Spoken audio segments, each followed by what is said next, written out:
Ravens taking on the Ottawa GGs today, but first we'd like to welcome you to join us for a small award ceremony recognizing the All-Stars that are going to be playing tonight, those of which who were awarded with first, second, and third team All-Star selections here in the OUA. So momentarily we will get a look at those players. And Sam, we've got a good one coming up tonight. Absolutely we do. It should be an excellent matchup, and surprisingly the first time that these two programs, the premier programs one might say in OUA basketball, are meeting for the Critelli Cup since 2010. Out of the 14 seasons that we've seen, one of the Carleton Ravens or the Ottawa GGs have appeared in the Critelli Cup finals, but never have the two teams from the nation's capital faced off for the conference championship. So a long time coming for this matchup, and it should be a good one here at the Ravens' Nest tonight. Momentarily, I imagine at center court, we're going to get to recognize some players who have put on display just exceptional play all season long. Absolutely, and the headline on the court tonight is the matchup between two first-team All-Stars, Jack Urban for the Carleton Ravens and Natsuki Suzokin for the Ottawa GGs, and we'll have a little more on them in a bit, but also how about Danny Sinclair, who was named the OUA's Coach of the Year, of course leading her team to an undefeated regular season and now bringing them back to the Critelli Cup finals for a third straight year. So impressive. And I mean, what she has done with this program over her short, tenure here is amazing. Yeah, to kind of pick up where Taffy Charles left off and, arguably improve on what he did. She raised the standard that was already pretty high as you could possibly imagine it to be, and yet Carleton now looking to complete a three-peat, both of a Critelli Cup champion and national championship. And we also take a moment here to recognize the officials of tonight's game who've gotten the nod to call the highest standard in OUA women's basketball, the Critelli Cup final. Congratulations to those three ladies officiating tonight's game.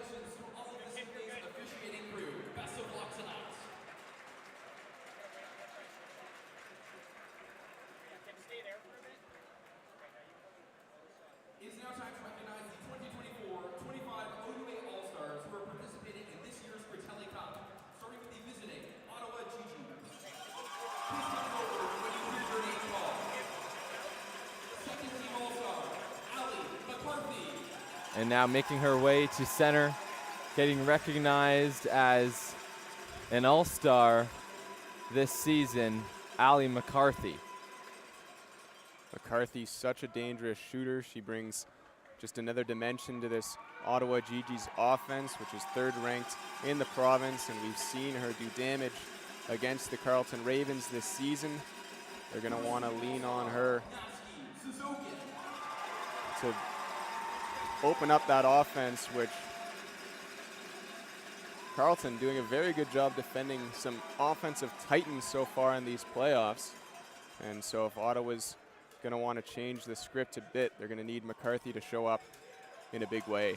And then you see Suzokin getting her first team All-Star nod. She's just been absolutely exceptional for the GGs this season, both on the offensive side of the ball and the defensive side of the ball.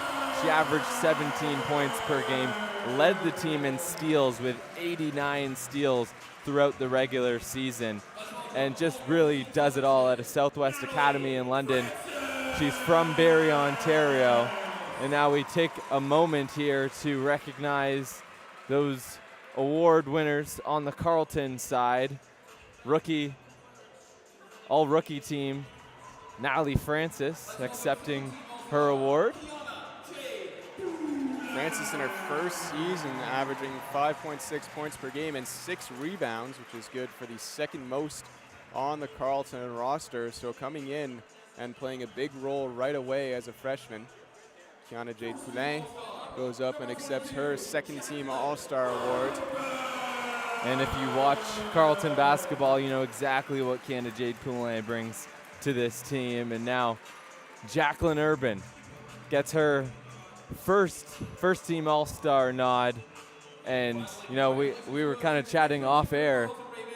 She has basically no weaknesses. She's someone that can really do it all and has accepted the role that she's been given as a post player after being a guard all of her life. And she has excelled in that role, and she does it all for this team. And now Danny Sinclair, Coach of the Year, leading her team to an undefeated 22-0 in the regular season. Exceptional from Danny Sinclair.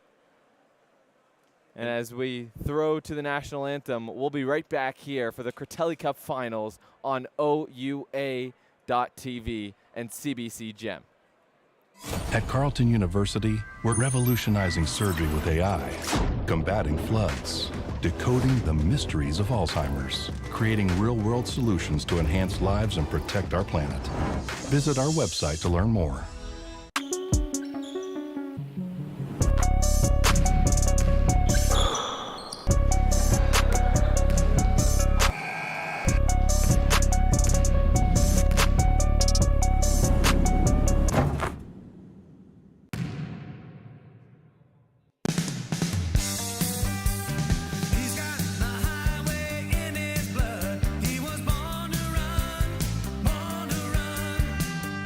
Red Bull gives you wings. Early mornings, late nights, every rep, every sacrifice leading to this. Fueled by BioSteel, the best get the chance to make their mark. One weekend, one shot at glory.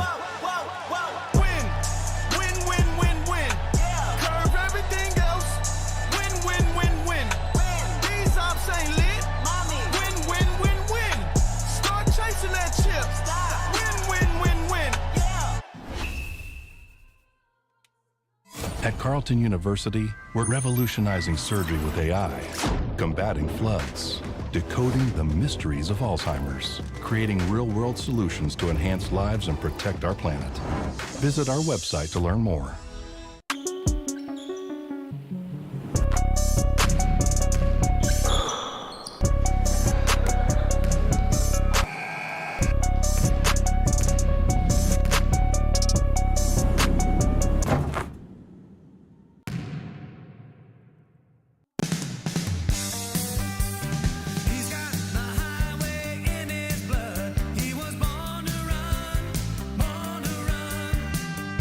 Red Bull gives you wings.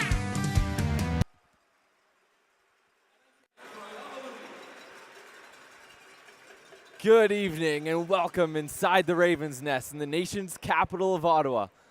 The Critelli Cup Finals are here between the Ottawa GGs and the Carleton Ravens. I'm Tristan Ford alongside Sam Belrose, and man, does it get any better than this right here? A Bytown battle in the OUA final. It doesn't. It really doesn't. As we mentioned at the top of the broadcast, it's been a long time coming. These two programs, such a storied rivalry between them, but never have they faced off for the conference championship. And right before we saw a few players get recognized as OUA All-Stars, and we've got an incredible head-to-head matchup between the best players on each of these teams.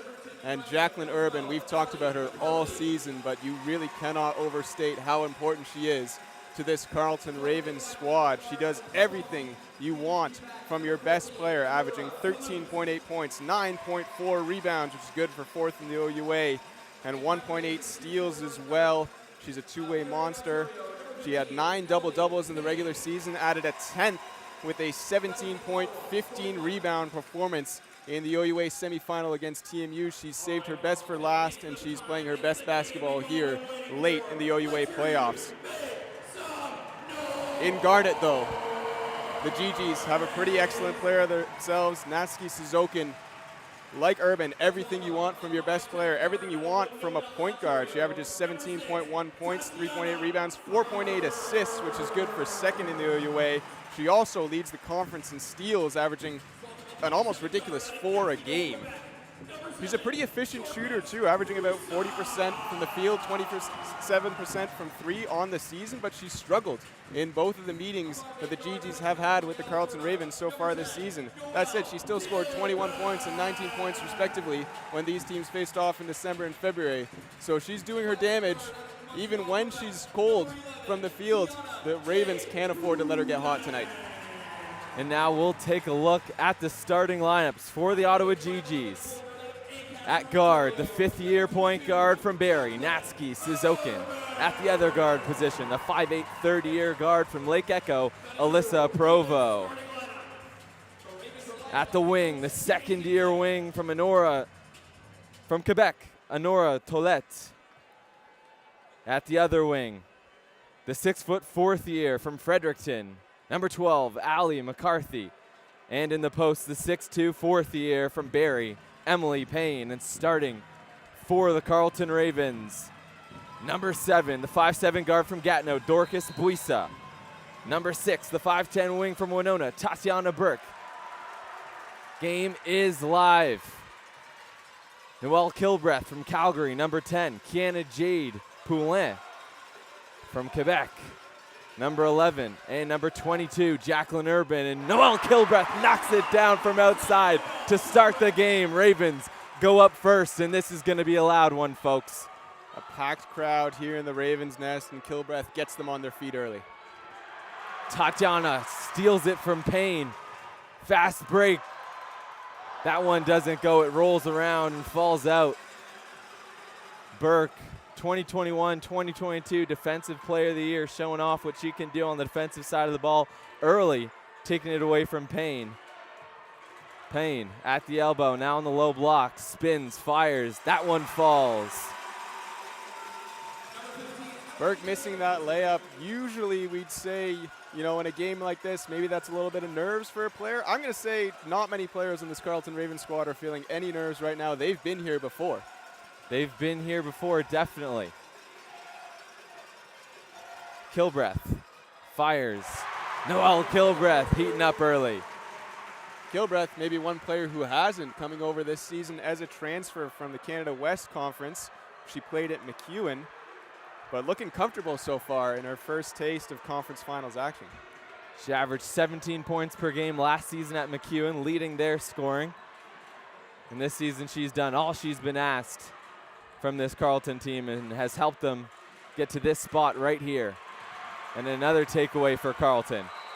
And Payne and Burke hit the deck. Burke, 2 steals already in this game.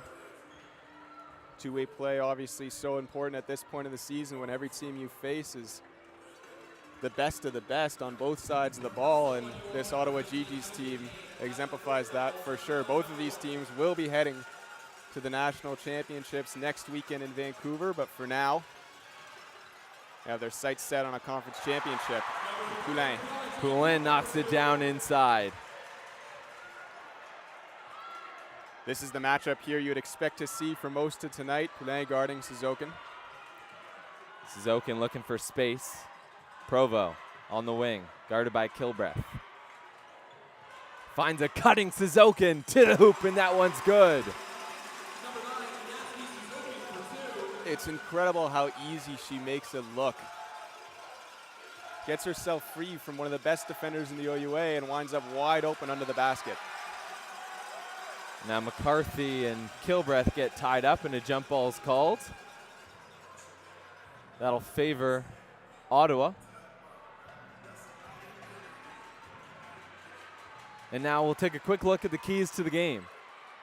Yeah, so it's all about controlling the paint, controlling the ball, and controlling the pace. So for Carleton, they really like to get that ball deep. They drive the paint.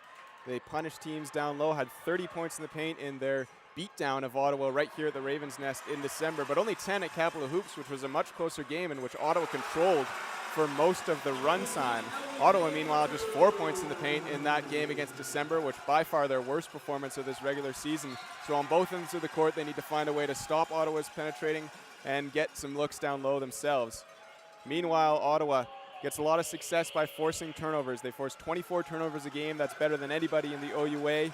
And they scored 21. That's more than a third of their points off of Carleton turnovers in that game in December. So a good source of offense for them, and they're going to want to look to do that again tonight. Teams that have had the most success against this Carleton Ravens team so far this season, of course, no one's beat them yet, but the teams that have come close, including these Ottawa GGs at Capital Hoops, are the teams that push the pace. And Carleton generally like to build a big lead, and then they grind games to a halt with their rebounding. Their rebounding also ended up clutch in a rare come-from-behind situation where they were down early against the GGs in Capital Hoops, ended up out-rebounding them 45-28. So Ottawa going to want to control the pace by owning the battle on the glass. So they're going to say no basket and a turnover for Carleton. So it'll be Ottawa ball.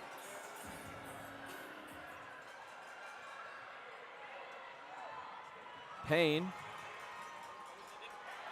Buissa takes it away in the hands of Kiana Jade Poulin. Buissa at the wing. She's going to take a three. That one didn't go. We don't see Dorcas Buissa take too many threes, but she looked confident on that one. She did, and like you said, we don't see her take that shot often. I'm surprised by how confident she looked in a final situation, and that's great defense there, but better offense from Suzokin. Suzokin goes up and under, reverse layup. Donato gives to Buissa. Corner now is Poulin. Burke inside, up over Payne. That one doesn't go. Corralled by Payne. Last touched by a Raven. So that'll stay Ottawa ball.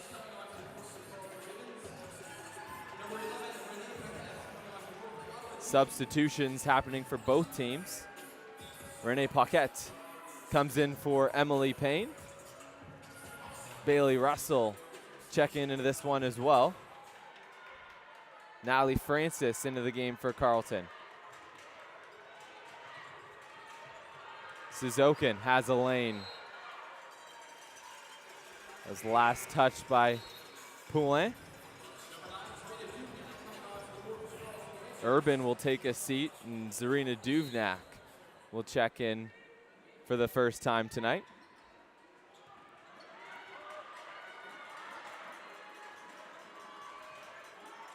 Suzokin.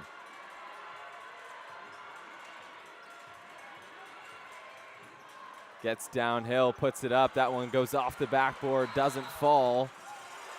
And a travel called on Carleton. So it'll stay Ottawa ball. Suzokin will inbound. Ottawa has an early lead. And they're forcing the issue inside so far. Not relying on their outside shooting as much as we've seen them do previous meetings with the Ravens. Suzokin steps back, knocks it down. Natsuki Suzokin. And if you do have to go to your outside shooting, when you have a player that can do that, bodes pretty well. Zarina swings it to Donato. Her corner three is off the mark.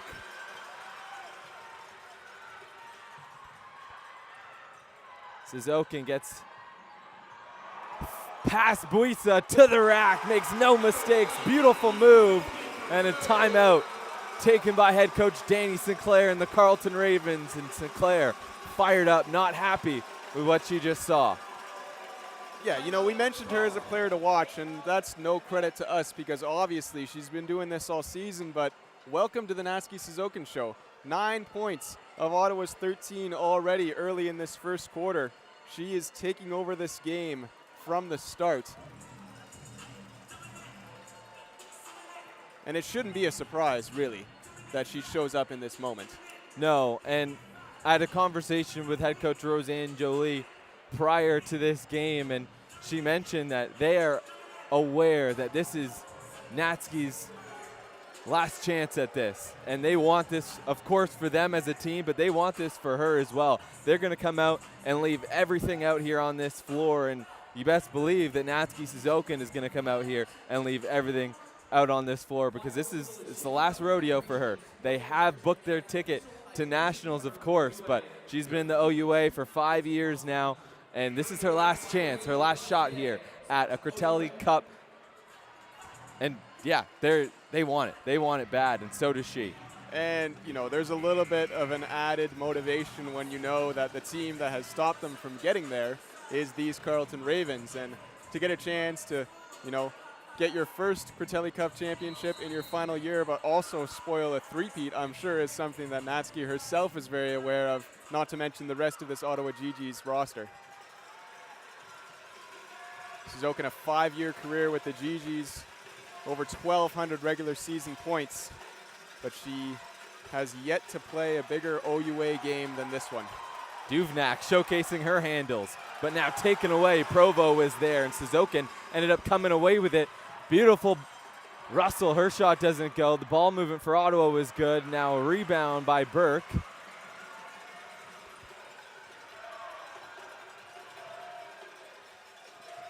Duvnak.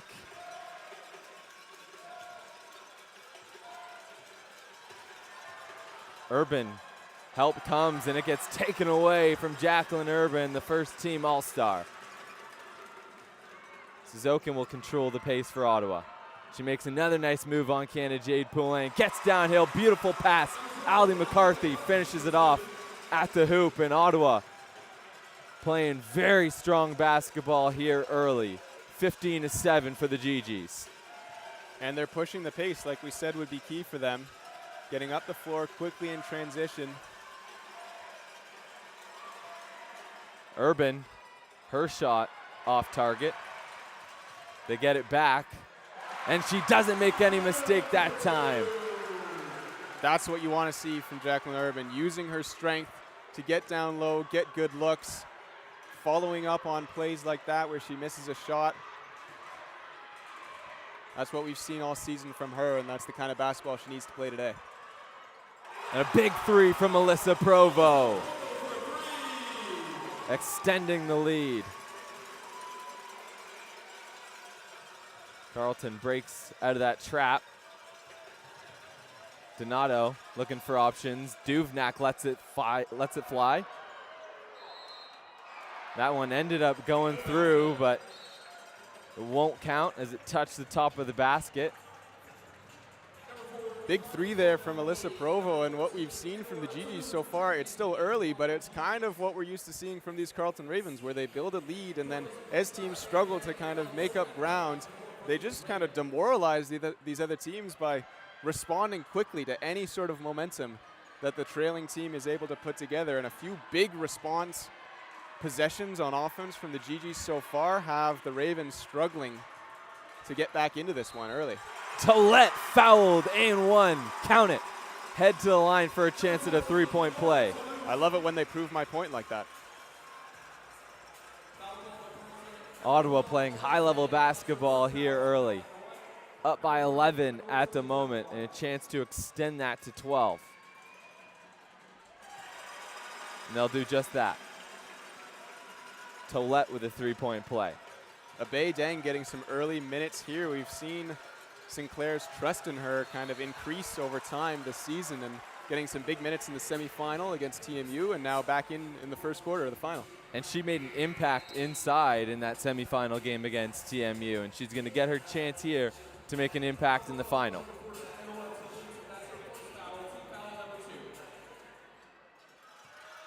Buisa. Kilbreath lets it fly. That one doesn't go. Suzokin corralled that air ball, and now Ottawa will come down the other way. Suzokin, guarded by Kilbreath, spins, fires, doesn't fall. Buisa flies in for that rebound. Carleton pushing the pace. Donato with a lane. Buisa swings it cross court to Kilbreath. Corner three. Short. Another opportunity for Carleton, and Buisa gets fouled. No let up on that play there from Dorcas Buisa. That last attempt at the other end of the court there from Suzokin, just her second miss of the game. So we mentioned her efficiency issues against the Ravens earlier this season. So far, she's been pretty hot to start this one from the field. Dorcas Buisa makes the first free throw, and free throw is something that the Ravens have struggled with at times this season, but it's actually been against the GGs that they've done the best from the line. They only have 4 games this regular season where they were above 80% from the charity strike. 2 of those, their 2 meetings with Ottawa. And Buisa knocked down both her free throws on that play. Tolette spins. Great defense from Deng. Roland Gay's shot doesn't find a mark. And a good closeout by Duvnak there. Sorry, Donato.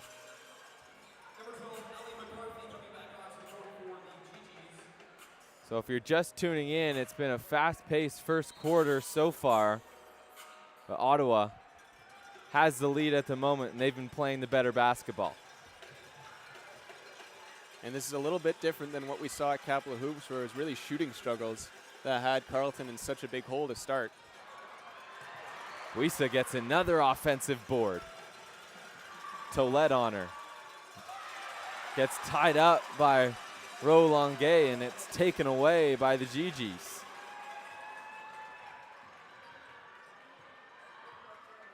McCarthy.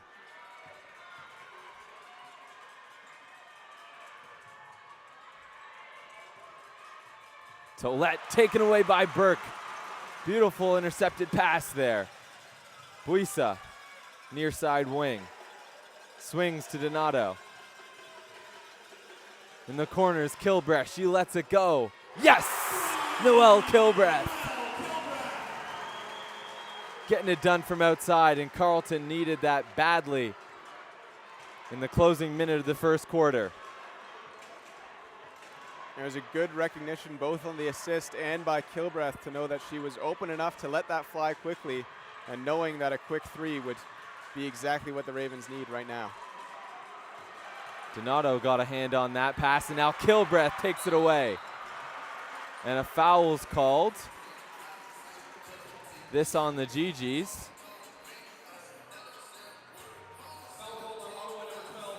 So that's on Allie McCarthy. 22 seconds left to play in the first quarter. GG's lead.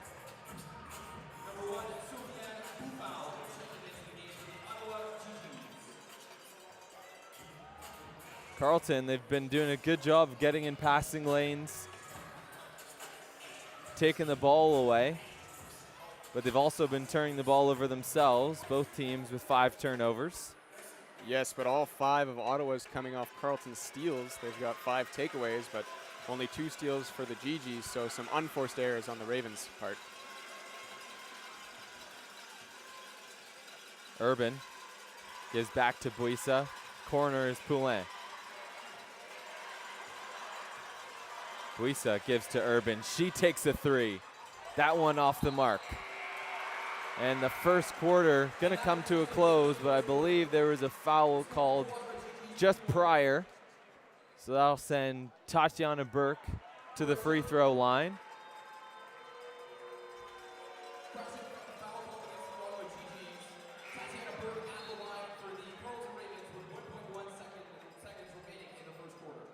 So they'll put 1.1 back on the clock, and Tatiana Burke will take some free throws.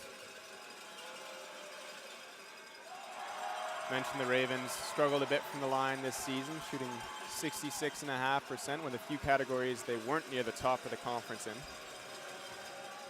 That foul called on the GGs was on Sofiane Bouffard. And that'll bring the first quarter of play to a close. GG's 21, Ravens 14. And we'll see you right back here after a short break on OUA TV and CBC Gem. At Carleton University, we're revolutionizing surgery with AI, combating floods, decoding the mysteries of Alzheimer's, creating real-world solutions to enhance lives and protect our planet. Visit our website to learn more.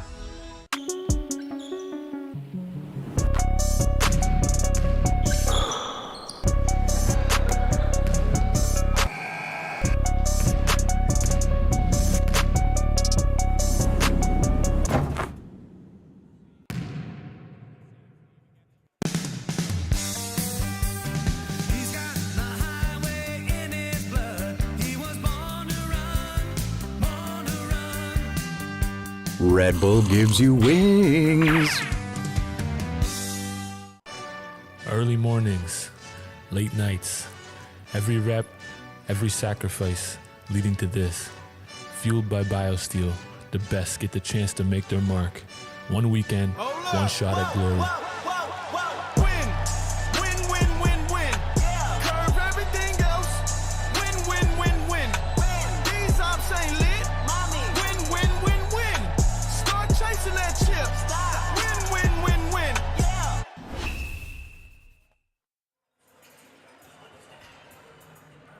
And we welcome you back inside the Ravens' nest in the nation's capital of Ottawa.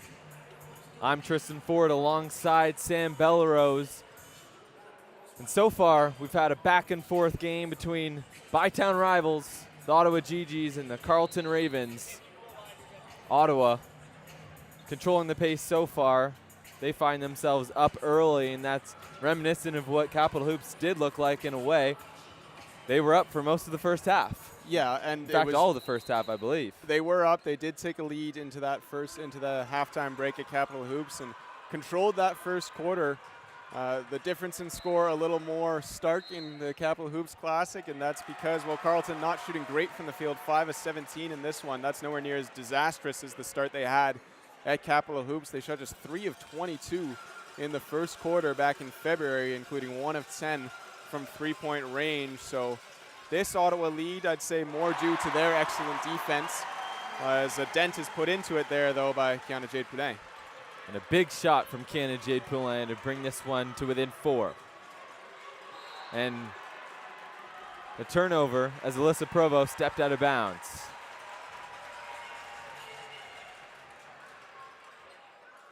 A big start to the second quarter would be huge for the Ravens. They don't want to go into halftime trailing again. Burke goes up with it, well defended. 4 Garnet jerseys in the area. It'll stay Carleton ball. Last touch by Ali McCarthy. Yeah, GGs have been quick to collapse in their defensive end, and it's a testament to Carleton's rebounding ability that battle on the glass only favors the GGs by 1 right now, but see how that develops. Buisa. Wing 3 from KJP, that doesn't go.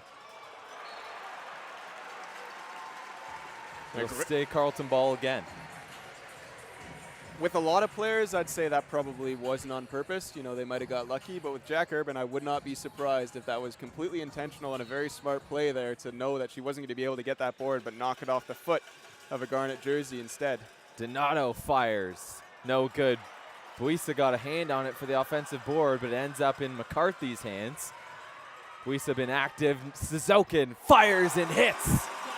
A big shot from the first team All-Star, Natsuki Suzokin. She's such a threat. KJP, as we mentioned, one of the best defenders in this league, but forced to cheat a little bit there because Suzokin is so quick, and Natsuki takes advantage right away with a step back, quick 3. Urban inside. Fouls called. Credit Ottawa doing a very good job in the paint. They've held Carleton so far to just 4 points in the paint. And that's something that Carleton does very well, is get buckets inside. Yeah, and we mentioned that at the top of the broadcast during the first quarter, that was going to be a key. The team that can control the paint is going to give themselves a chance to win. And every time a white jersey gets into the paint, count the Garnet jerseys, because there's at least 3 or 4. A fast break, 2-on-1. Suzokin gets fouled. Count it, end it. Wow. Suzokin, through contact, finishes strong. Such a difficult shot. Chance at a 3-point play. That was absolutely ridiculous. My goodness, acrobatic. She was almost parallel to the rim when she threw that up. And we mentioned that she is going to do everything in her power in her last OUA game here. And so far, she's done just that. 15 points for the 5th-year guard, Natsuki Suzokin. Urban turns the ball over. She stepped out of bounds. And a little bit of frustration showing here for these Ravens. Rare to see this kind of body language. Carleton has been a team that stays composed through pretty much every situation all season. That said, haven't had to face an exceptional amount of adversity when you're beating pretty much every team you come face to face with. Yeah, really the second or third time that we've seen them face any sort of adversity this season. You know, you could make an argument that Windsor gave them a good run for their money down the stretch. Yep. And then obviously Ottawa and Capital Hoops, and now here they find themselves down 10 to the number 4 ranked team in the country, the Ottawa GGs. But one thing you know about this Carleton team is they are not going to go anywhere. And right there, Burke snatches it out of the hands of Payne. A left-hand layup finish. And that's how you expect this team to respond. The only other game maybe where you'd say they faced some trouble was against Guelph right here at the Ravens Nest, but that a game where they didn't have their full roster, 3 of their best players away, playing FISU 3-on-3. And a whistle blown. Going to be Carleton ball. But even that Guelph game, just an example of the resilience we've seen from this team when they have had to face adversity. So, and it was Dorcas Buisa who did not get an all-star nod, which both you and I, really thought that she was an all-star this season. And it was her in that Guelph game that scored 38 points and was just exceptional. Yeah, and she's been doing that all season long for this team. 38 points and then followed it up with 31 the next night against McMaster on a weekend where she was the go-to. Donato fires. Yes! Teresa Donato letting it fly from outside and knocking it down, tightening the gap. Timeout called. Roseanne Jolie wants to talk it over. You see Donato hit a big shot there, and we're talking about Buisa stepping up when some of the Ravens' other top scorers were away. And that depth is what makes them such a formidable opponent for every team they've faced so far this season. And Wilson is the official basketball of the OUA. Founded in 1914, Wilson Sporting Goods is a leading manufacturer of high-performance sports equipment, apparel, footwear, and accessories, bringing more than a century of innovation, history, and heritage across basketball and beyond. And we'll see what adjustments are made on both sides coming out of this timeout.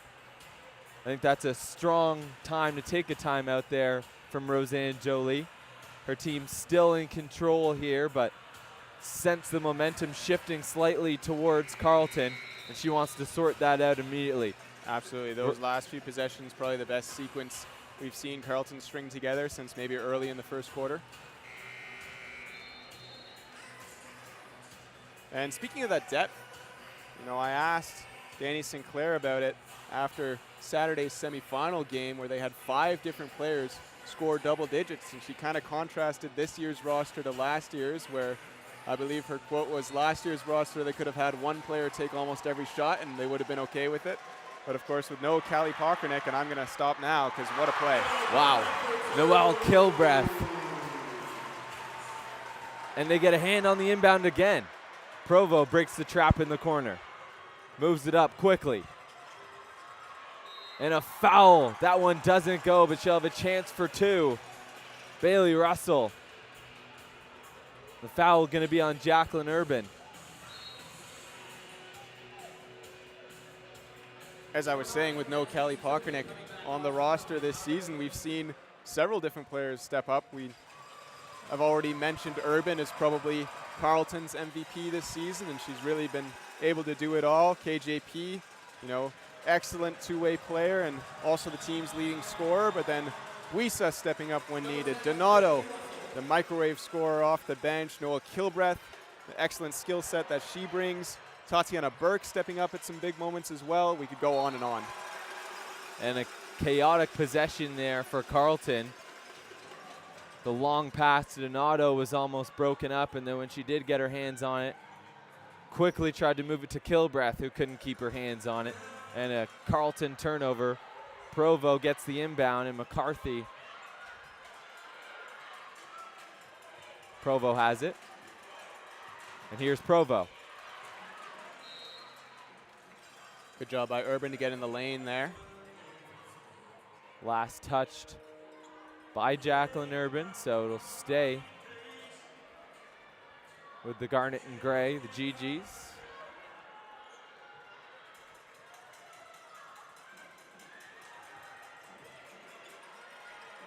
McCarthy. Handing it off to Suzokin.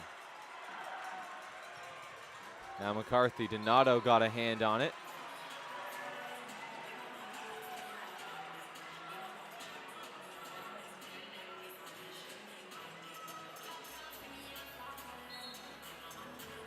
One second on the shot clock. Ottawa going to have to get one off quickly. They don't. So it'll be a shot clock violation. Carleton ball. Good defensive possession by the Ravens, and starting to see some more consistency on that in the court in this second quarter. Kilbreath taken away by Provo, and now 2-on-1 here for the GGs. Suzokin, a clean block from Kilbreath. What an effort there by Kilbreath. Makes a turnover near the half-court line, but then hustles back all the way to get into position to make, like you said, a clean block and to get back and defend that play without fouling when she was a full 3 or 4 steps behind when those two players started running is pretty impressive. Payne inside, shimmies, gives it to Suzokin. Suzokin creating space for herself, gets downhill into traffic, shot doesn't go. Rebounded by Kiana Jade Poulin. Dorcas Buisa mid-range jumper that doesn't fall. Suzokin, 3-ball. That one too strong. Provo the rebound. Russell knocks it down from outside. Ravens get lucky with Suzokin missing a wide open 3-pointer, and then they give up another wide open look from long range. Russell makes them pay. Cross-court swing.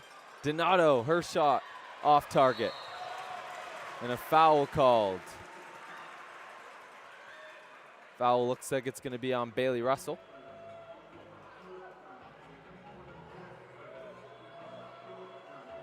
Donato looking to answer right back. The 3-pointer of her own. Carleton just 4 of 15 from long range in this one so far, well below their OUA leading average. So the foul went to Provo, that her first.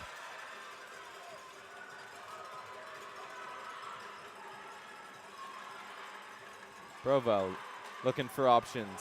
Payne couldn't keep her hands on that pass. Carleton comes the other way. Donato, mid-range jumper, short. You don't see her miss that shot too often. Misses from the mid-range from Buisa and Donato in short succession here. Like you said, rare occurrences on both counts. McCarthy. And an offensive foul. It'll be Carleton ball. So Donato follows up the miss with some good defense, takes the charge.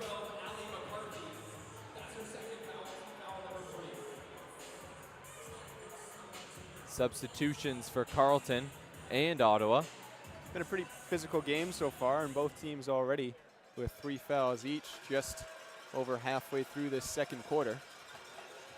Paquette comes in for the GGs, and Kilbreath back in for the Ravens. Some of those shots you see Urban miss a long two again just now, and these are shots that usually Carleton is able to make teams pay for loose coverage on. But so far, still struggling from the field, just 31%. So foul called on Dorcas Buisa. That's going to send Alyssa Provo to the free throw line.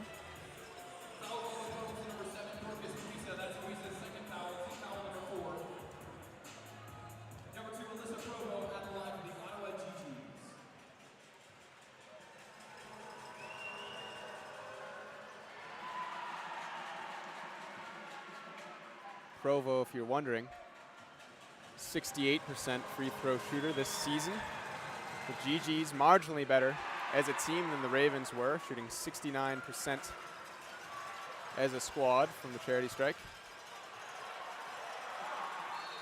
Burke gets fouled, count it. So Tatiana Burke with an and one opportunity. And Ottawa keeping that lead at a reasonable distance, but Carleton sticking right with the GGs here, not allowing them to run away. So converts on that three-point play. Brings the lead down to 5.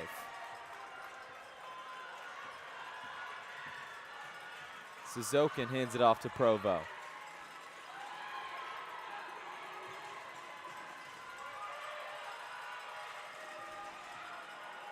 Suzokin lets it fly. Yes! Natsuki Suzokin from outside. I was watching KJP that entire possession as Kilbreath looks to answer. Air ball on the response attempt. Provo, near side wing. Low block now is Paquette. And Cannon Jade Poulin gets a hand on that pass. Fast break, misses the layup opportunity, but gets the rebound and puts it right back up. So timeout taken by Roseanne Jolie. And every time Carleton gets any little bit of momentum, she looks to stop it with a timeout. And so far, it's been working. So far, it's been working, and not only has Roseanne Jolie been doing her part, calling timeouts, but the GGs themselves also being able to, punch back with some big shots anytime that Carleton does something good on either end of the court. And just want to talk about the matchup that we highlighted between Suzokin and Kiana Jade Punet, because we've seen Suzokin get by her a few times, and if you're just looking at, the highlights of this game, you might think, well, KJP, getting beat by the better player, and, that might be right on a few plays, but 2 possessions ago, you saw KJP stick with Suzokin on an inbound play that clearly they were looking for her to try and orchestrate a fast break opportunity. It didn't work. They stopped that. Then Suzokin goes through 3 off-ball screens just to get KJP away from her, and it doesn't work until the 3rd. And then as soon as she gets Kilbreath defending her, Kilbreath, a pretty good defender in her own right. Also, she takes a shot right away and drains a 3 with Kilbreath, doing a good job of closing out. So obviously KJP doing, her job, disrupting what probably could be an even bigger game offensively from Suzokin so far. That said, 18 points on 7 of 12 shooting. Like, it is. There's only so much you can do. It's the first half, and we still have 3 minutes left to go. Suzokin already with 18. She's been doing it all, both offensively and defensively, not only in this game, but all season long. You know what? Throughout her entire career here at Ottawa, she's been doing it all for this team. Impressive stuff from the 5th year. Suzokin, under 10 seconds on the shot clock. She's got KJP on her. Makes the move to the inside. Payne reverse, no. Kilbreath the rebound. And they trap Poulin in the corner. Last touch there by Provo. Smart play by Punet there, because she'd picked that up. Carleton, not sure how much time they've got left to avoid an 8-second violation, but easier to do that off an inbound than being trapped in the corner. We'll see how they get out of this one. Yeah, so they can't. Good effort though, but better defense by guess who? Natsuki Suzokin blocking the lane there for KJP. Couldn't get across the line in time. And that's a matchup we are going to continue seeing all night. And just think, no matter what happens here in this game tonight, both these teams are going to nationals, and there's a chance that we see this matchup again in the national tournament. We're getting ahead of ourselves, but what a treat that would be. That would be incredible.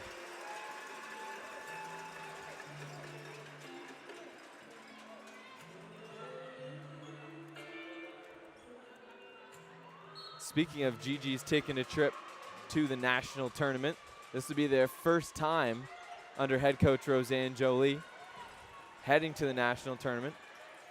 They did go back in 2018 when Roseanne Jolie was an assistant coach. Suzokin off the mark, and Canada Jade Poulin fouled.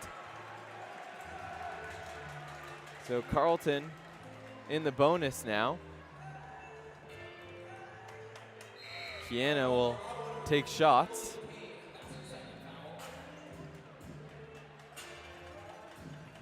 We mentioned this being the first meeting in the Critelli Cup finals between these two squads.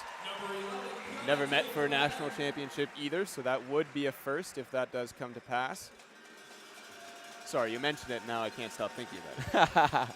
Well, I mean, it all depends really how everything gets seeded in the brackets and whatnot. If they're on opposite ends of the bracket, we might not see this matchup, but if they're on the same side of the bracket, we'll have to see it eventually unless one of these teams loses early, which is hard to imagine with the high-level basketball that we're seeing here on the floor right now. You say that, but if they are on opposite ends of the bracket, I mean, how many teams are there in Canada right now that... Oh, Burke takes it away. One-on-one with Suzokin. The floater, it falls. And the Ravens within striking distance, a 2-point game.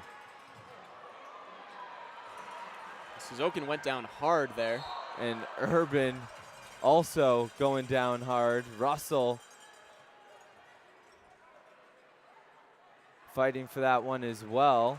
Urban's all good. She gets up. Scary moments for both teams to see their best players hit the deck, but both of them are up and ready for the next play.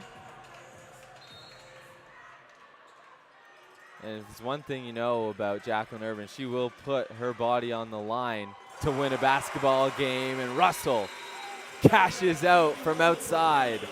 That's a huge shot and a smart timeout that I would assume is called now by Danny Sinclair. It is. All the momentum shifting towards Carleton, and then Ottawa with a dagger there to halt it. And as I was saying before, you know, if these two teams do end up on opposite sides of the national championship bracket, I don't think there's too many teams in the country right now that I would favor over either squad in a head-to-head matchup, which means I don't know if it's that unlikely that we see them face each other on Championship Sunday if they do end up slotted like that, but we'll have to see. We'll find out the seeding and who the 8th team in the at-large berth is tomorrow, I believe. Well, with a guaranteed UBC and Saskatchewan in the tournament as well, there's certainly some competitors out there. I did not mean to say that it's anything more than a possibility. Obviously, no disrespect to the Canada West and the Saskatchewan Huskies, who obviously we saw give Carleton a run for their money in the national championship last season, and looks like currently the UBC Thunderbirds and the Saskatchewan Huskies playing in the Canada West finals. UBC up 33-26, and we are back here in the Ravens' nest. Kilbreth going to bring the ball up the floor for Carleton. She steps through and cashes out down low. Back to a 3-point game. Russell hands off to Suzokin.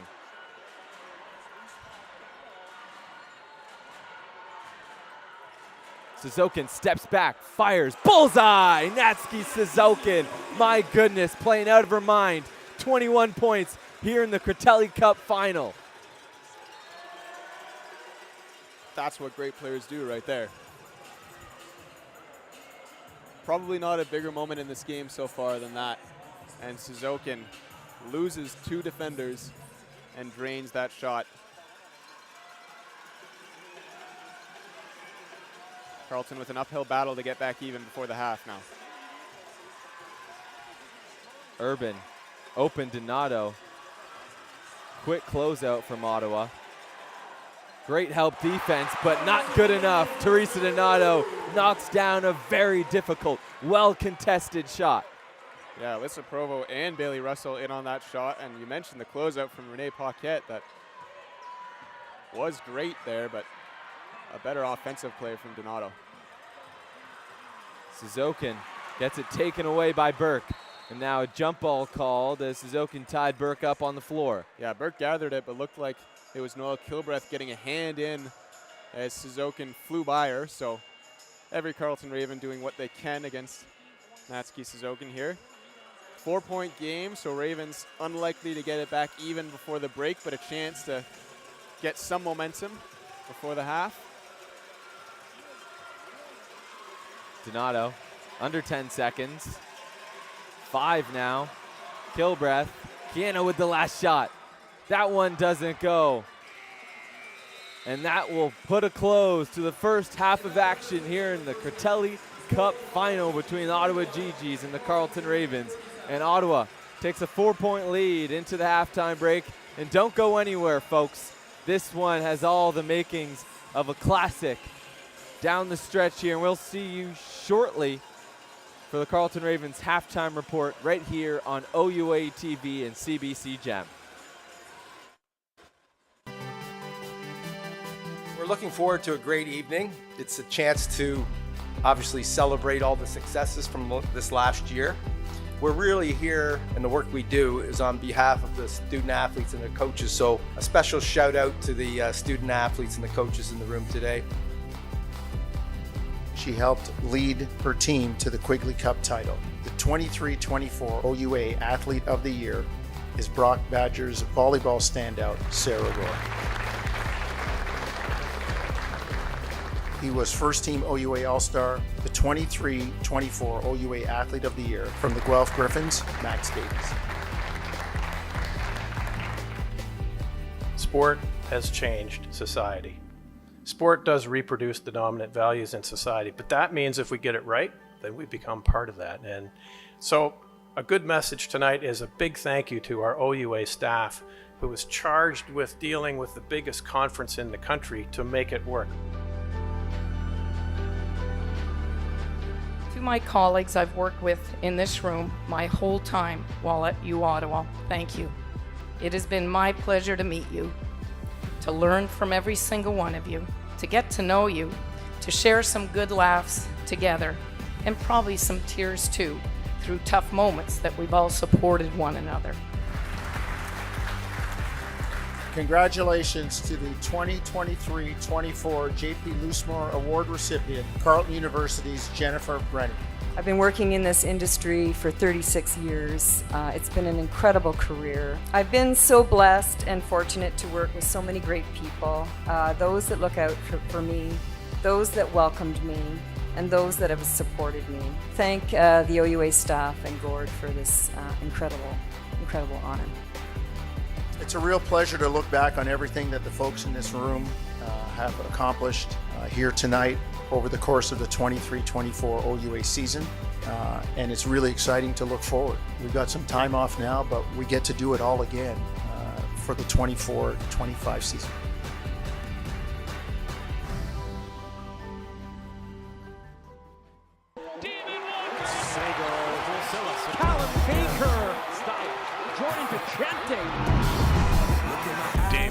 Walker, open look, yes, rattles it home. Sagal for 3 goes. To the rim, flips it up, using the offhand and scoring. Silas to the rim with the left hand. Ball, what a feed! Oh, what a dunk! Back the other way, Gente, the up, the under, and the finish. U Sports player putting it on. Baker crops over the timeline with a pull-up 3. Down from the University of Toronto, the Varsity Blues. Rainbow still going. There's Walker to the rim, yes! David Walker! Critelli far up and good. Throws it down. 9 on the clock. Wide open jumper, up and good. This is what girls do. This is what girls do. This is what girls do. This is what girls do. This is what girls do. This is what girls do.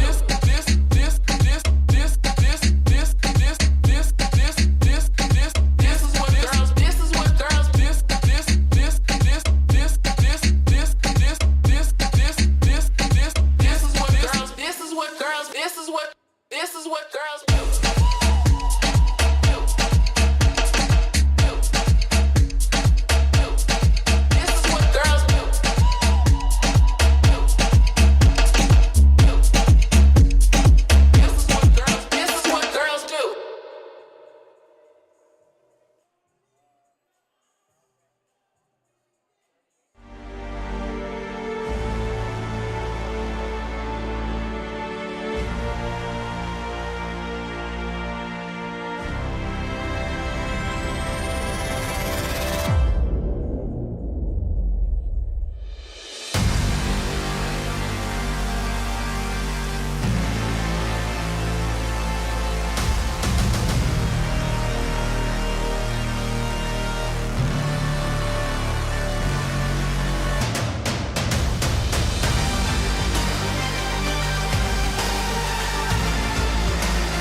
And welcome to the Carleton Ravens halftime report. Tristan Ford alongside Sam Bellerose, and what a game this has been so far, Sam. We've seen both teams do some things very well, both teams do some things not so well, and we're going to talk about it here. And I think to start, we've seen Ottawa turn the ball over quite a lot, and Carleton capitalizing off those opportunities. Yeah, Carleton, obviously, they want to be ahead in this game. They did not want to be trailing again against these Ottawa GGs heading into halftime like they were at Capital Hoops, but we know that that game ended up with them on top. So that's probably what they're taking as sort of solace right now in the locker room. And another thing that they can look to for some confidence is they're doing a great job turning the ball over. So they've scored 19 points off of 17 Ottawa GG's turnovers, and 13 of those 17 turnovers came from Carleton steals. So they're doing a good job getting into passing lanes, disrupting their offense. You know, we've seen a few turnovers from Natsuki Suzokin, who's obviously having an incredible game. More on that in a sec.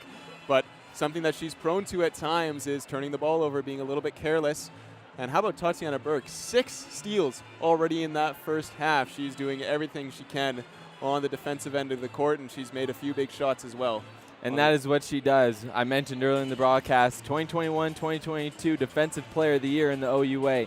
She can really make it happen for this Carleton team on the defensive side of the ball. And another thing we'll take a look at is the shooting so far. Ottawa shooting at a very high clip here. Yeah, and the story of that Capital Hoops matchup was kind of what we're seeing right here. Ottawa shooting the lights out of the gates, and Carleton struggling. Hasn't been quite as stark a difference in this one as it was at TD Place a couple months ago, or a month ago I should say. But yeah, Carleton struggling, just 38% from the field and 22% from long range. They are, as we keep mentioning, the best three-point shooting team in the OUA, but they don't like to rely on that so much.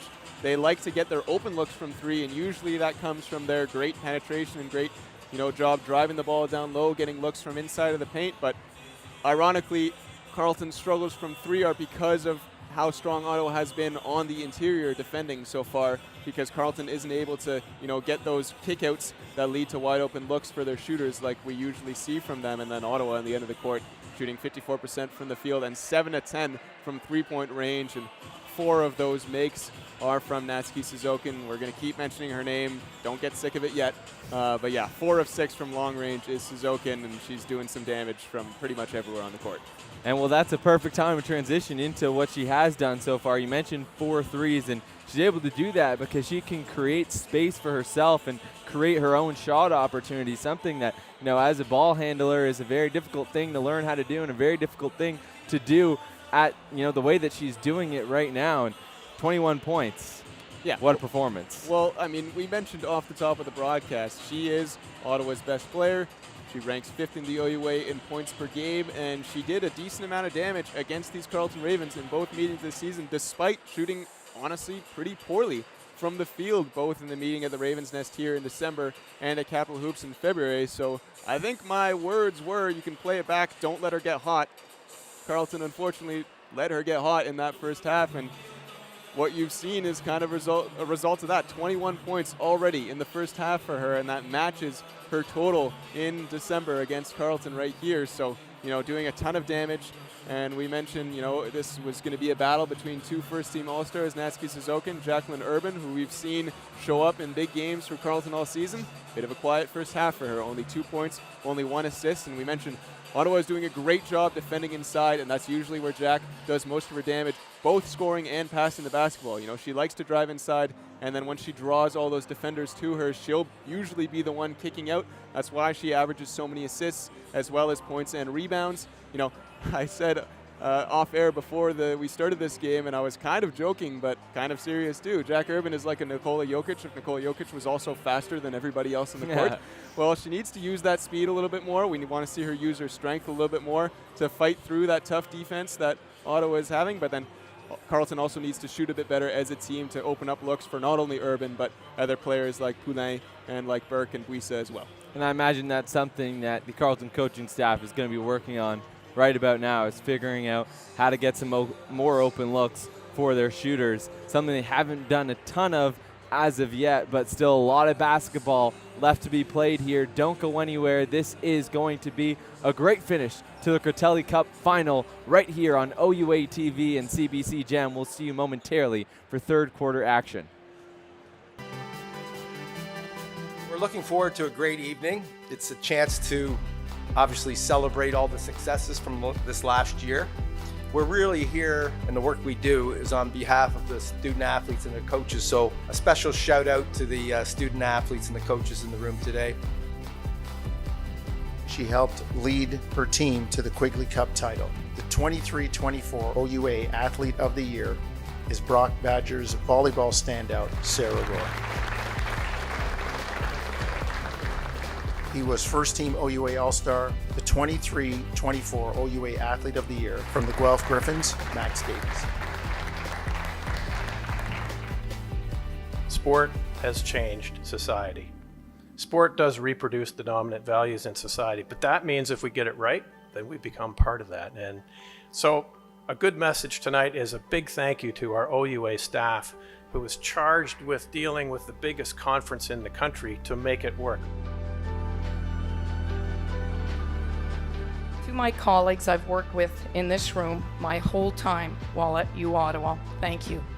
It has been my pleasure to meet you, to learn from every single one of you, to get to know you, to share some good laughs together, and probably some tears too, through tough moments that we've all supported one another. Congratulations to the 2023-24 J.P. Loosemore Award recipient, Carleton University's Jennifer Brennan. I've been working in this industry for 36 years. It's been an incredible career. I've been so blessed and fortunate to work with so many great people, those that look out for me, those that welcomed me, and those that have supported me. Thank the OUA staff and Gord for this incredible honor. It's a real pleasure to look back on everything that the folks in this room have accomplished here tonight over the course of the 23-24 OUA season. And it's really exciting to look forward. We've got some time off now, but we get to do it all again for the 24-25 season.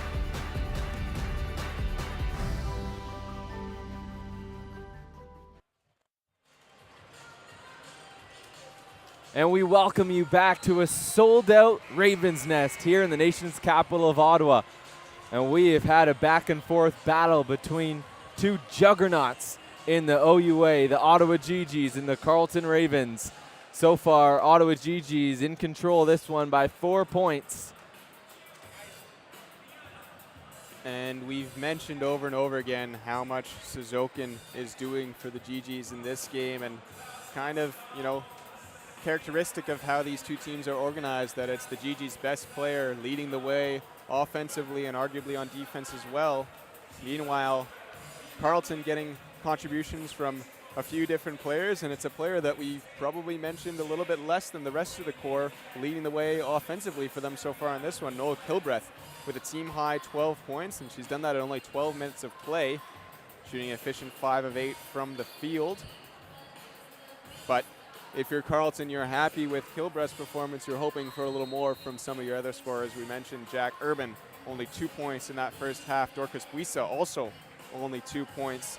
Tatiana Burke has been a monster on the defensive end of the court. 7 points for her. That's pretty good, but you want to see some of your other players step up a little bit as well. Kilbreth doing a good job to hold the load offensively so far. And on the note of Noelle Kilbreth, she played 4 seasons with MacEwan in Canada West and a grad transfer this season to Carleton. And this is her first time really playing in a championship game.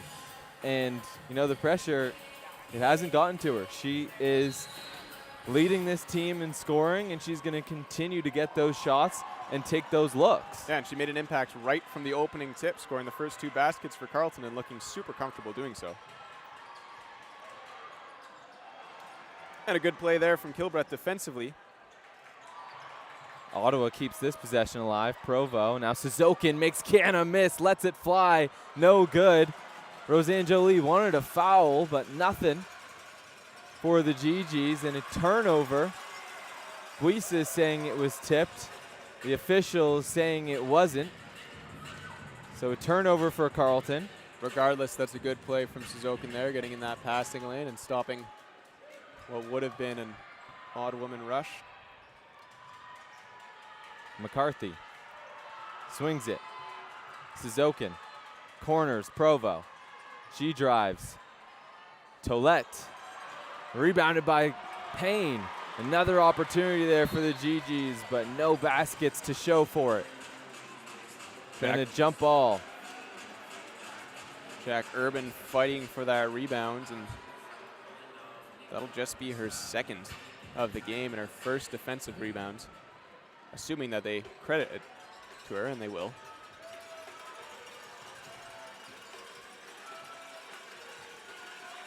Buisa, near side wing, looking it over. Kilbreath. Down the low block as Burke goes up over Tolette, but Tolette got a hand on it, and that one didn't find its way to the rim. Suzokin. Now McCarthy. Buisa tried to jump in that passing lane. Turnover for Ottawa.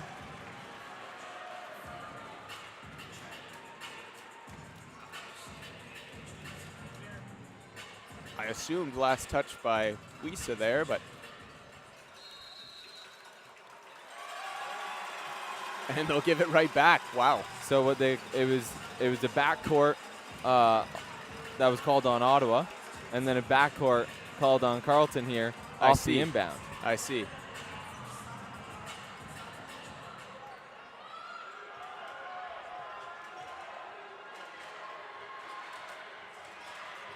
Tolette.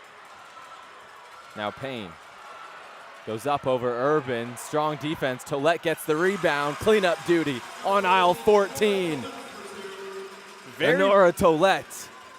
Very rare do you see a team having such an easy time on the offensive glass against the Carleton Ravens. And GG's go zone.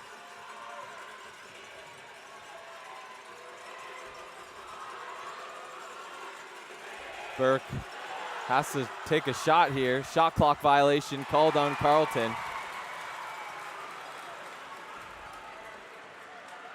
Are they going to count that basket? They shouldn't. Steal here from Kiana Jade Poulin.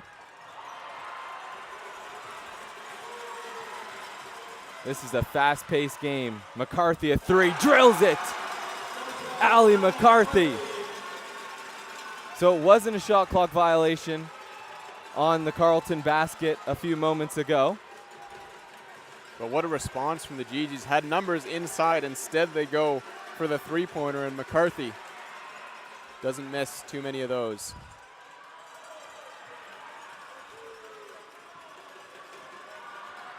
McCarthy, one of the All-Stars, recognized before this game, and what a season she's had for Ottawa, averaging 11.6 points per game. Suzokin gives it to Payne, a three ball. That one too strong. Buisa comes down with the rebound. Kiana. Suzokin got a hand on that shot, and now tips it away, takes it away.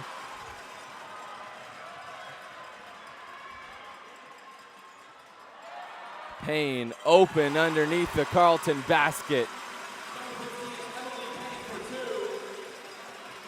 Now a 9-point ball game. Poulin. Now Buisa.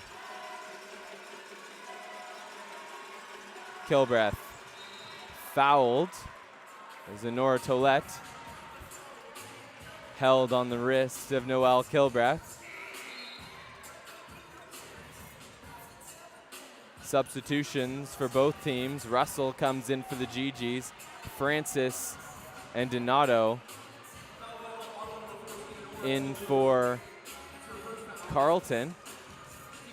Carleton looking to make their lineup a little bit taller, potentially to try to do a better job on the glass. First we've seen of the all-rookie Natalie Francis. A turnover and two Ravens run into each other. Donato playing strong defense on Russell. Urban and Buisa are all good. It was them that collided. That was strong defense by Donato down low. 14 seconds here on the shot clock for Ottawa. Russell. McCarthy, now Payne. McCarthy, a triple! Ottawa's shooting the lights out of the Ravens' nest right now. Great ball movement on that possession too. Had about 3 shots that they could have taken and good patience to get the best look. Kilbreth fires. That one won't go. Kilbreth looking to respond there, but it's been a bit of a struggle for the Ravens. Make it 4 for 19 now. From 3-point range for Carleton. Meanwhile, Ottawa shooting 9 of 14 from 3-point range. McCarthy, center court. Gives to Suzokin. KJP on Suzokin. Francis on McCarthy. Payne. Was looking for the cutting Suzokin. Poulin got a hand on it. Just over 5 minutes left to play in the third quarter. 51-39 in favor of Ottawa. Payne has to get a shot off. That one doesn't go. Francis comes down with the rebound. Carleton will bring the ball the other way. KJP gets downhill. Solid defense from Bailey Russell and Ali McCarthy. It'll stay with Carleton.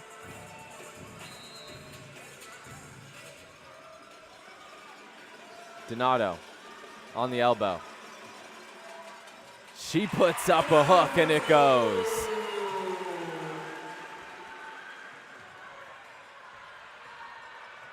Provo. GGs are playing beautiful basketball right now. Provo to McCarthy inside.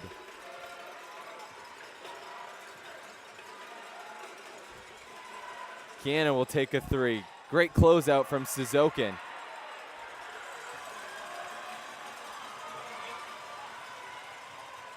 Suzokin fires short. Kiana bringing the ball up the floor. Has an open Tatiana Burke cutting to the rim. That's what the Ravens need here. And they need to not do that. And Bailey Russell responds immediately with the triple. I was going to say this track meet style game has been favoring the GGs when it's looked like this so far in this game. The Ravens with their first, real good look on a fast break possession there, and the GGs immediately respond with a wide open 3. Kilbreth fires. That one too strong. Russell the rebound. 13-point lead for Ottawa. McCarthy, triple. That one strong as well.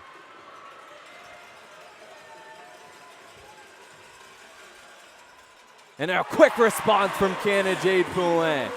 Back to a 10-point game. Man, did they need that. And still not a shot you see the Ravens take a ton. When they take 3-pointers, it's usually either wide open looks or late in the shot clock. A few early threes here, uncharacteristic of them. And I think maybe they're forcing the issue a bit, trying to get back into this game. But if you make it, nobody's going to complain. And an unfortunate defensive possession there for Carleton. And a timeout taken by head coach Danny Sinclair. Lots to talk about in this one. A 12-point lead for Ottawa. They've been doing a lot of things right. And they're making Carleton play a game that doesn't exactly favor their play style. They're making them play very quickly. And, we've mentioned probably the craziest stat of this season a few times throughout these playoffs, which is that the Ravens finished the regular season first in the OUA in 3-point percentage, but dead last in 3-point attempts per game. And that's because of how they like to play, where they force the issue down low, drive the paint, try and get as many points in the paint as possible, and then take their open looks from 3 when those materialize. Rare do you see them force shots from outside, but that's, probably what we've seen them do a lot of so far in this second half. A few questionable shot selections, if we're being completely honest here, as they try to claw their way back into this one. And definitely something that Danny Sinclair had some words about, I would assume, in this timeout right now. I would assume at halftime. But usually low volume, high efficiency from three-point range for Carleton. It's the opposite so far in this one. 5 of 22 now from beyond the arc. That's got to change if they want to get back into this one. So coming out of this timeout, we'll see what changes are made for Carleton. Urban back on the floor now.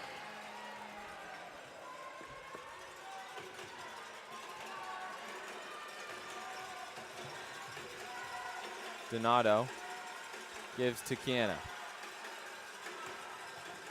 Tatiana, an open Kiana, triple. That one rattles around, doesn't go. Burke gets the rebound and a foul called. So Tatiana Burke headed to the line, stops the clock, and a chance for 2 points.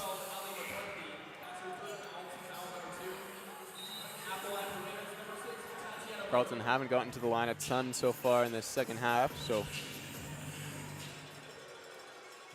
they'll shoot their 8th and 9th free throws. So Burke makes the first. Carleton, I think you mentioned this earlier, but not a great free throw shooting team. 13th in the OUA in terms of free throw percentage. And one of their few weaknesses offensively, one of their few weaknesses just in general. Provo.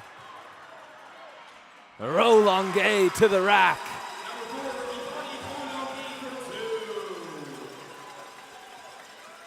We mentioned their kind of low volume, high efficiency from three-point range. They were the opposite from the free throw line. They were first in free throws made and attempted in the OUA, despite being 13th in percentage. Burke, open Kiana, fires. Corner three doesn't go. Buisa fighting for the rebound. Now Burke. Ravens have control. Whistle's blown. And it's a jump ball called. Possession arrow favors Ottawa. And Roseanne Jolie calling for a travel there. I don't think she's going to get it. It will be Gigi's ball, however.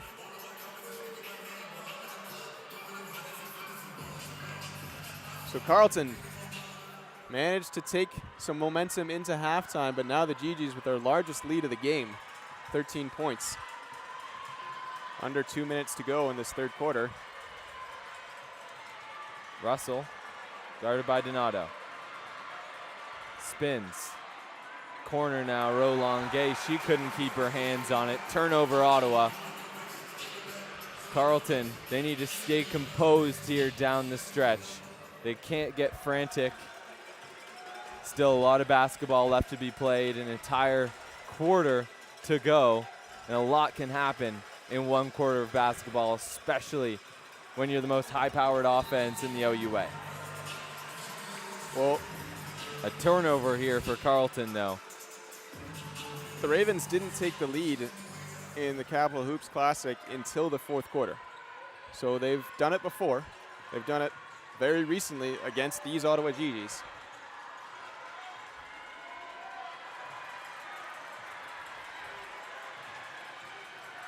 Russell runs into some white jersey, throws up a prayer that goes down, and the lead now at 15. And I guess that's the kind of luck you get when you're playing great basketball.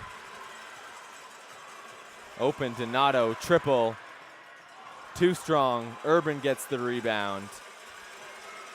Donato drives. Foul called. That'll be on Alyssa Provo. Roseanne Jolie does not like it. That's a shot the Ravens needed there from Donato. Rare to see her miss as wide open a look at that as that. That the second foul on Alyssa Provo. Boos from the Gigis faithful in the first row.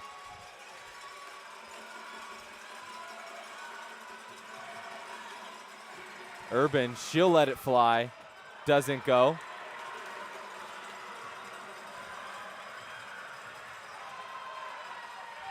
Provo.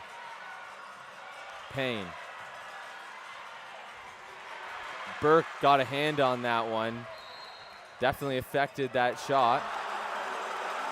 They're going to say GG ball. And there's an entire student section baseline, and they clearly not a fan of that call.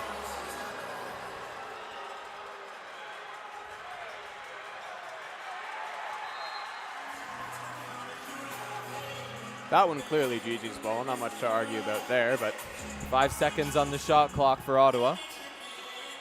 And 6 seconds on the game clock. Rolonguet to inbound. Provo.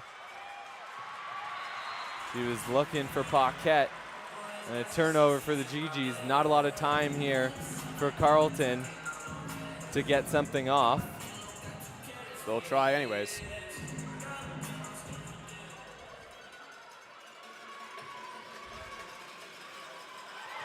And they tried the Hail Mary, doesn't go. Just before the buzzer there, Russell put up a 3. That one too strong. And with that said, we're gonna head to the 4th quarter.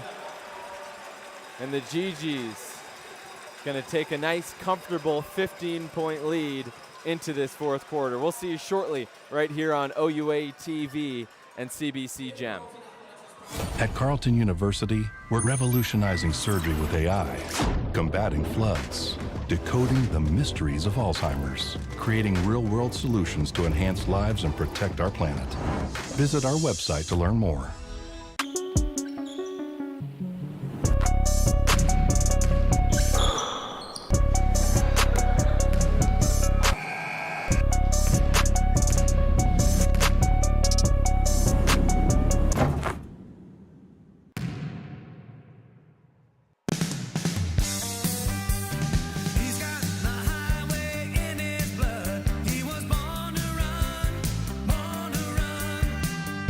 Red Bull gives you wings. Early mornings, late nights, every rep, every sacrifice leading to this. Fueled by BioSteel, the best get the chance to make their mark. One weekend, one shot at glory.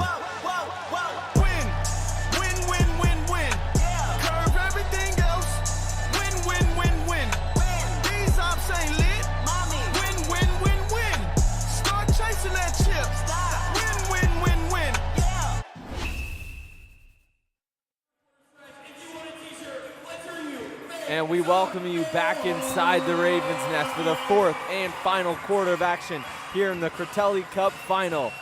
And the Ottawa GGs with a 15-point lead over the #1 ranked Carleton Ravens. And the story of this one so far, Sam, is definitely the shooting. Yeah. Ottawa shooting the ball very well at 48% from the field. Carleton 34% from the field, and it shows on the scoreboard. Yeah, and well, the more striking number for Carleton, I think, is the one right below that, 5 of 26 from long range are the Ravens. That's nowhere near their usual efficiency from three-point range. Donato looking for a lane. KJP. Payne on her now. Buisa. 5 seconds on the shot clock. Donato, open 3. Yes! Donato knocks it down from outside. 12-point lead now for the GGs. So if you're Carleton, you're obviously not thinking about your shooting percentage so far in this one. That's one make in the 4th quarter, and you just want to keep that going. And Suzokin steps through traffic but couldn't get the finish. It'll stay Ottawa ball. So it feels like all we talked about in that first half was Natsuki Suzokin, and for good reason. She was all over the court doing everything for the GGs, held scoreless in that 3rd quarter, and yet that's the quarter just now where the GGs outscored the Ravens by the most, 21-10. Suzokin fires that one off the mark. Kiana Jade Poulin comes down with the rebound. Suzokin playing hard defense here.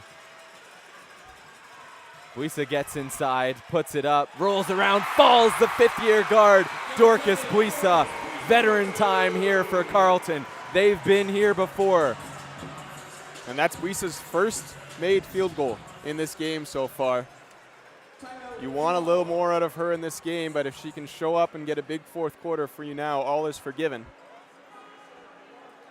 And this is where we're going to see, well, where I predict to see a ton of leadership from these veteran Carleton players that have been here before, have done this before. And on the baseline, there's the head coach, Corey Grant, of the Carleton Ravens football team, getting this student section riled up.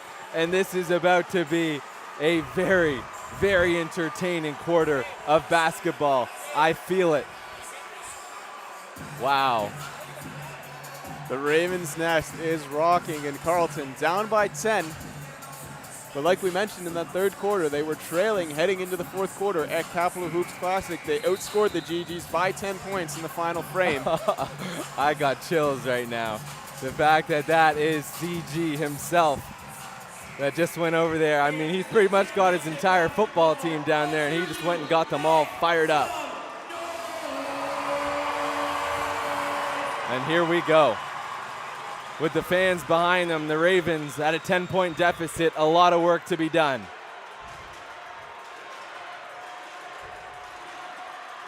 Provo tried to put it up, but that one hit the bottom of the basket. Carleton ball.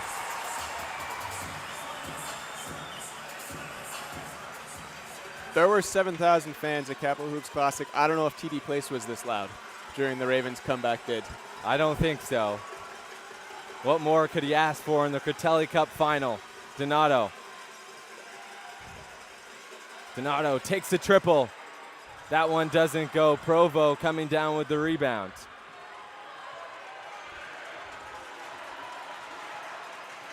KJP on Suzokin.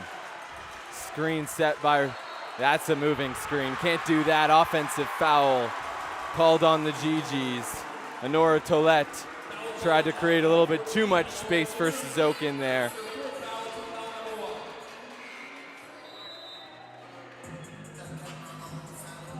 So Tollette will come out as that's her fourth foul. Try to preserve her for down the stretch of this game.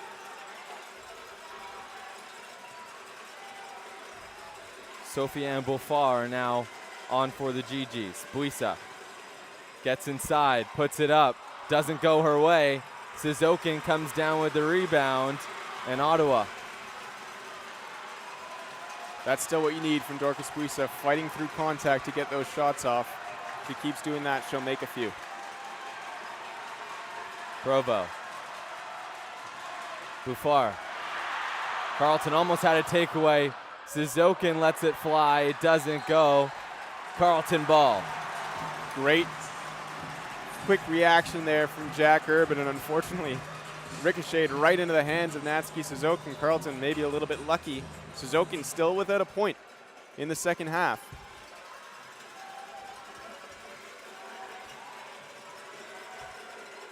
Donato. Now Buisa near side corner. Swings it cross court. Poulin able to keep it in. Pretty good footwork to stand down. Body control there from KJP. They got to get a shot off. It's Buisa. That one doesn't go. Corey Grant might go back to his receivers and tell him to take some notes.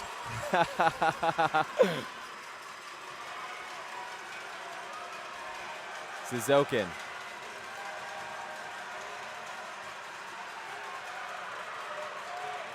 Looking for options through traffic. The Euro step doesn't go. Payne came down with the rebound. Fouled. Believe it's going to be Urban on that foul. They're going to give it to Donato. Donato. Urban, good job getting in the way of Suzokin without fouling on that drive. Can't get the rebound, however. Good work by Payne under the basket.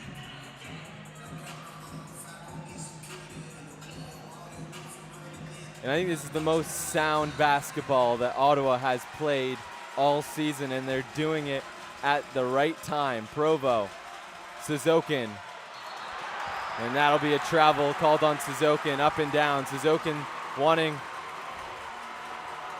saying that she didn't travel and that she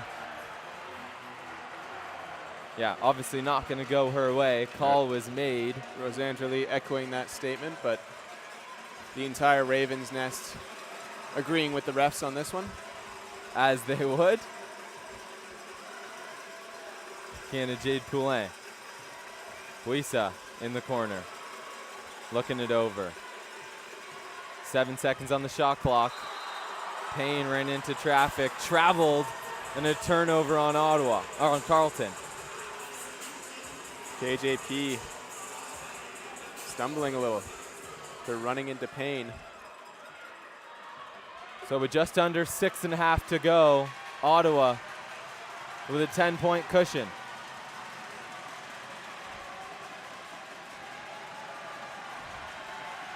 Suzokin, Donato all over her. And a bench tee. So a technical called on the Carleton bench. Ingrid Mateau is too far out of her seat. So this is going to send Suzokin to the free throw line.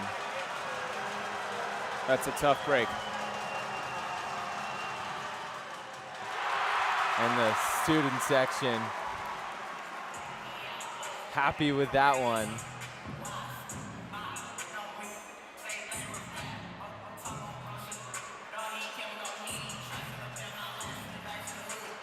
Carleton pretty fortunate that Suzokin has gone cold in this second half. Suzokin airballs on that one. Buisa. Now we're in some time here where Carleton needs points. They don't have much time to waste. Urban goes up strong in the finish. Single digits now.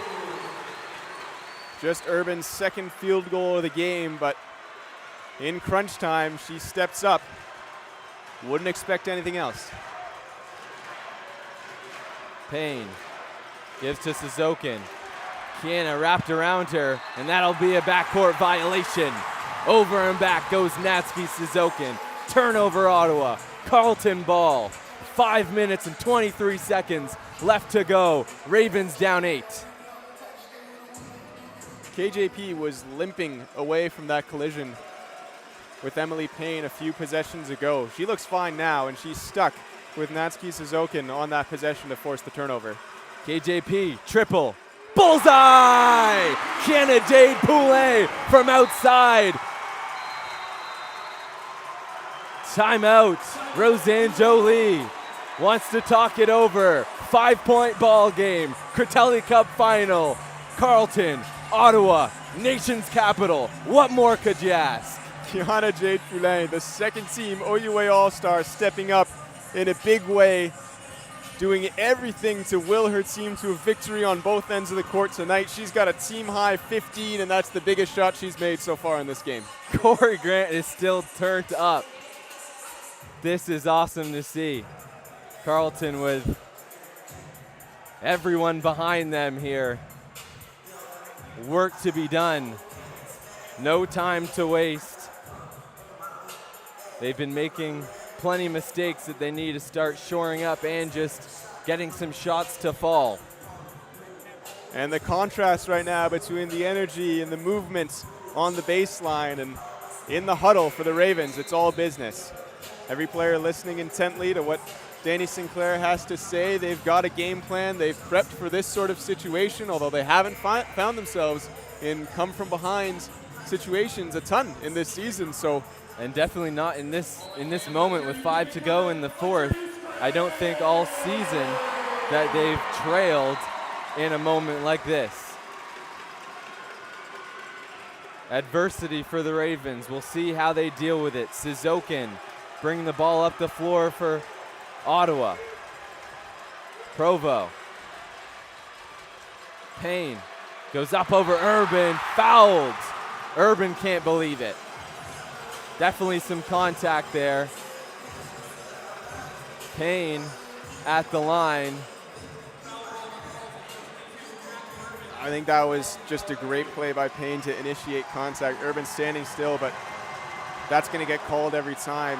Payne, a 68% free throw shooter, and she's got every varsity athlete at Carleton on the baseline making noise right in front of her. Knocks down that one, 6-point game.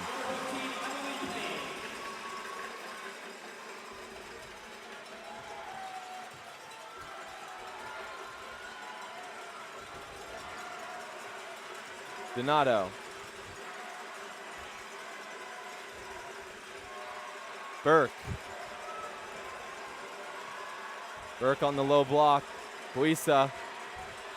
5 seconds on the shot clock. Buisa's gonna have to take it. She does. Yes! Dorcas Buisa, in her last game in the Ravens' nest, drills a 3. Dorcas Buisa was 3 for 13 from three-point range all season. And they give up an easy one inside after Dorcas Buisa makes one of the bigger plays of her long career.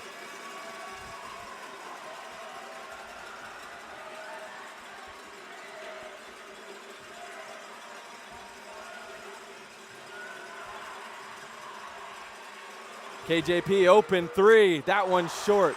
Rebounded by Payne, and now Suzokin will bring the ball up the floor for Ottawa. Just under 4 minutes left to go. Back at a 5-point game. Suzokin has been quiet since halftime. Provo. Russell, open 3. That one rattles around, won't go. Urban comes down with the rebound. Buisa will bring the ball up the floor, calls the play.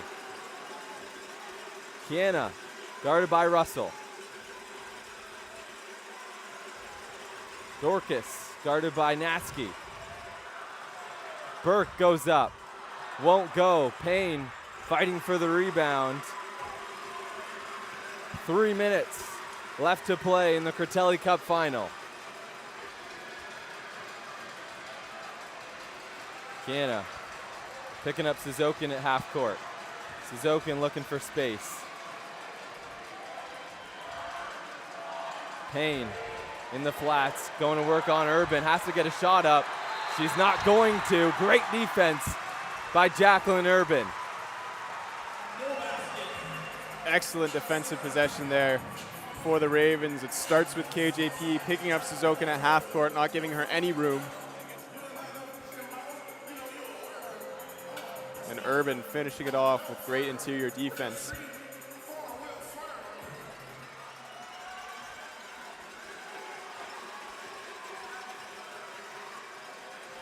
Poulin. Buisa.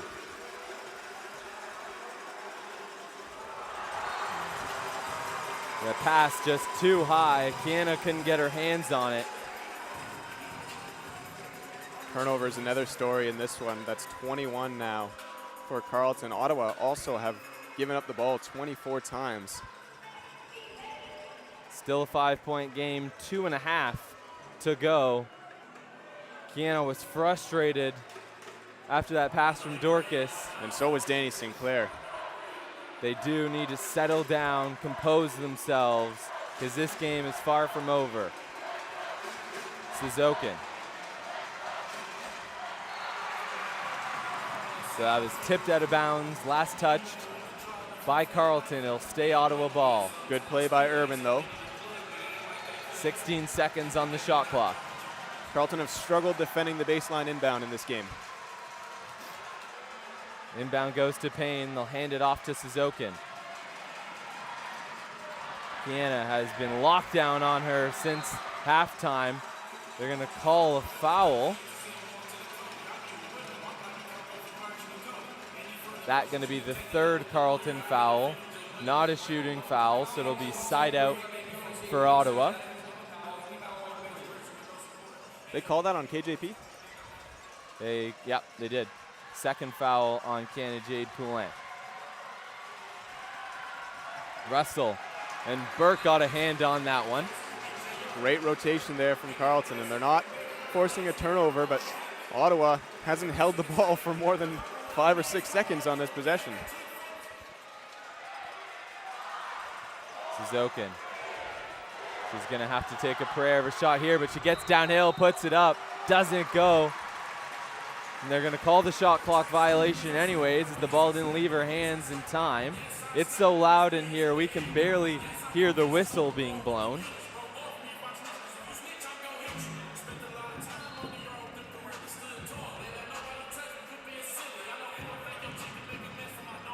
Ravens have only allowed 3 points in this fourth quarter, but they still need some offense to catch up. They have to score. Lisa gives to Urban. Urban driving baseline. McCarthy all over her. Under 10 seconds on the shot clock for Carleton. Cannon making some room for herself. Puts it up off the glass, doesn't go. A fight for the rebound. Buisa just kept it in. She went face first into the first row. Hustles back anyways. Suzokin almost lost her footing. Payne, low block on Urban. Buisa comes down, stunts, and gets a hand on it. Suzokin with the ball at the top. They're going to try to waste some time. Again, going to be a shot clock violation. Suzokin holding her calf, limping away. What a battle between Natsuki Suzokin and Kiana Jade Poulin. All contest.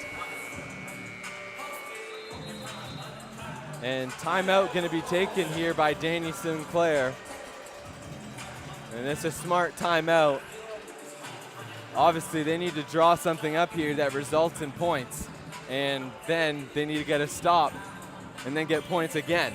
65 seconds remaining, and it's a two-possession game.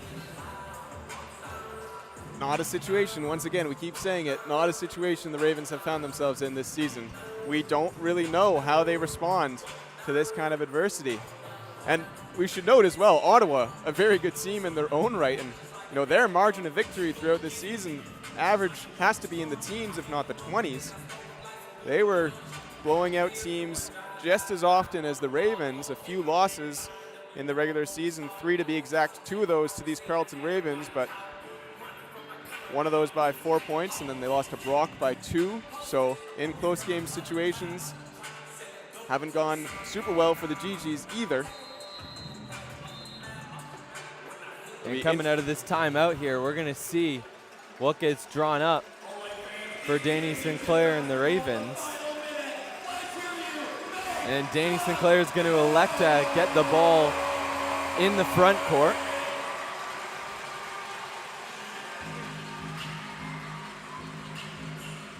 So they'll inbound side out.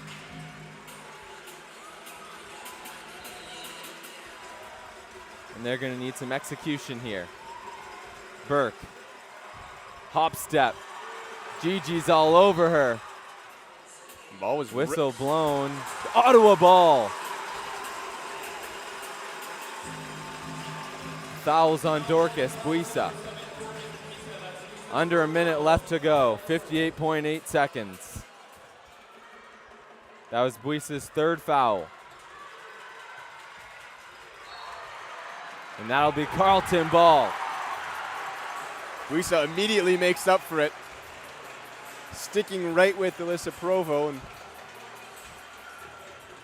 bit of a mistake there for Provo, letting that ball slip out of her hands, but good job to force the issue from Buisa. Kiana Jade Poulin goes up, she gets fouled. So 2 shots coming up from Kiana Jade Poulin, and the clock stopped. Exactly what Carleton needs. And KJP, one of the better free throw shooters for Carleton this season, averaging 73% through the regular season.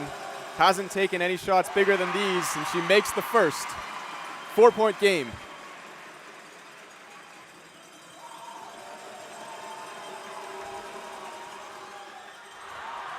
Second doesn't go. Burke. Buisa driving, kicking, Donato, 3. That one doesn't go. And now Carleton gonna foul. That gonna be their 4th foul. That'll put Ottawa in the bonus.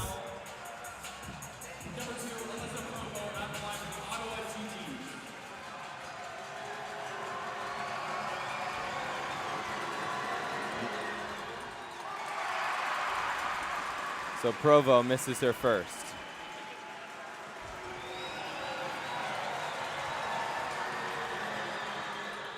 Makes her second, 5-point game.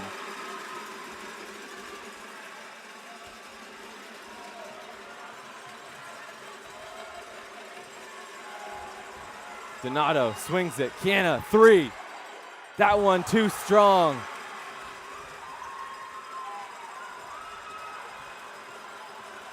Suzokin dribbling it out.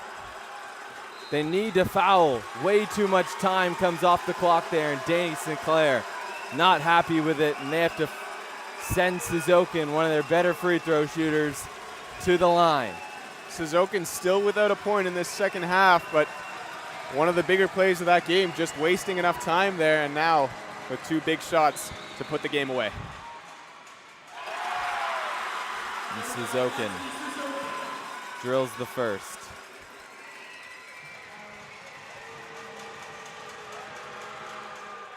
Doesn't make the second. Things have to happen quickly for Carleton. And a turnover, and that will seal the game.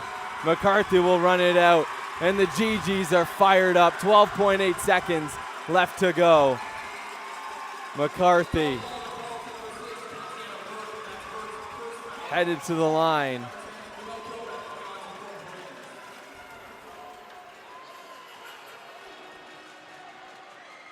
Allie McCarthy, another veteran on this Ottawa GGs team. McCarthy sinks her first.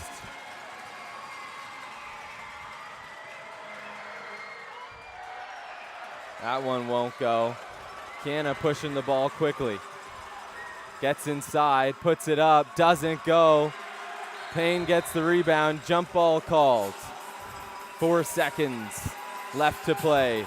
4 seconds until the GGs are crowned Critelli Cup champions. A timeout taken by the GGs. Roseanne Jolie trying to calm her team down here.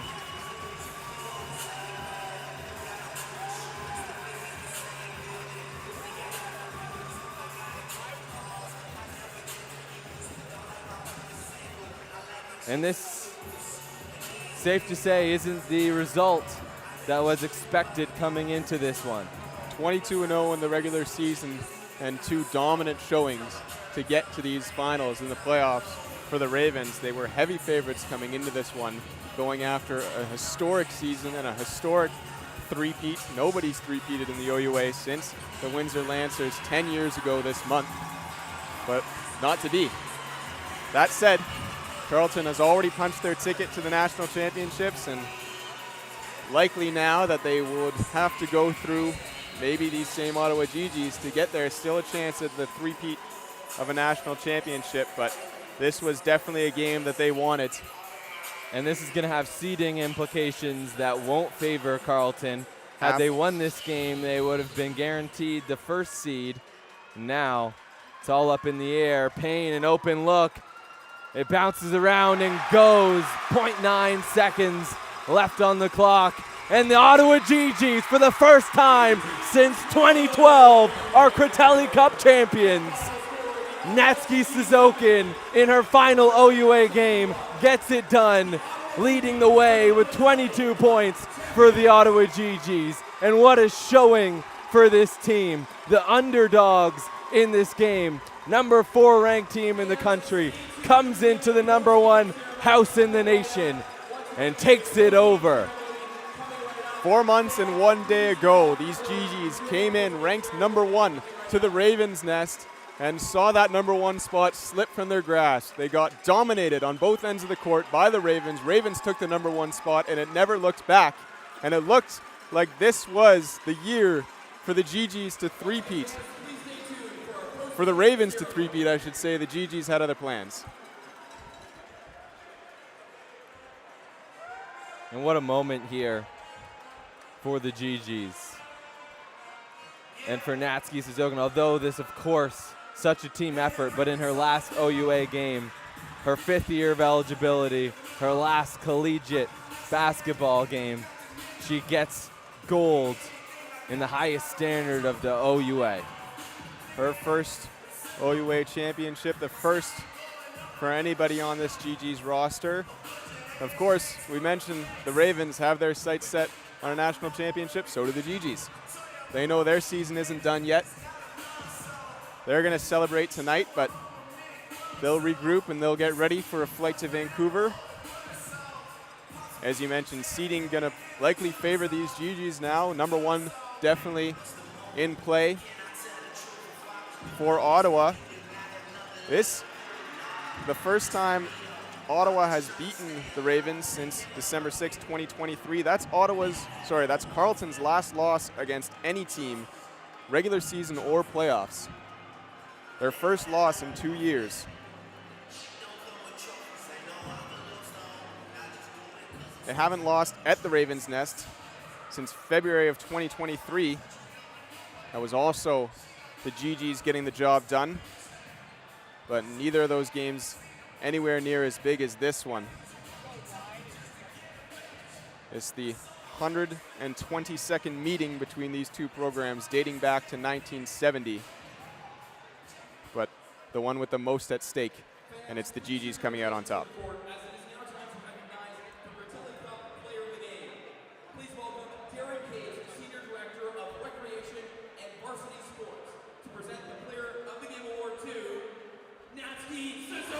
And Natsuki Suzuki, in her last OUA game, wins Player of the Game in the Critelli Cup final.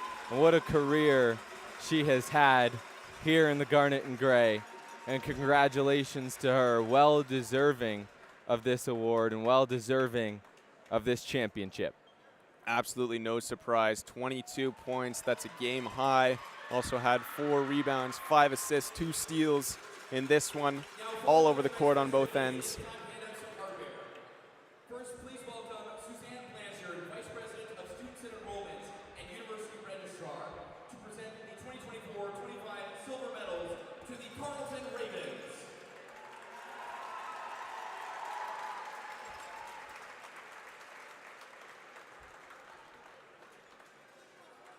So Suzanne Blanchard will hand out the silver medals to the Carleton Ravens.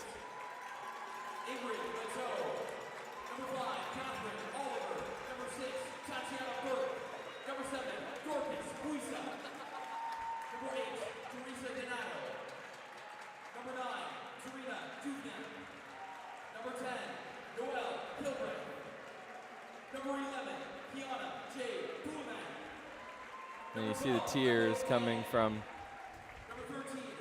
some of these Carleton players, but far from over. A whole weekend of basketball still to be played. Next week at the University of British Columbia, both the men's and women's tournaments will be held at UBC.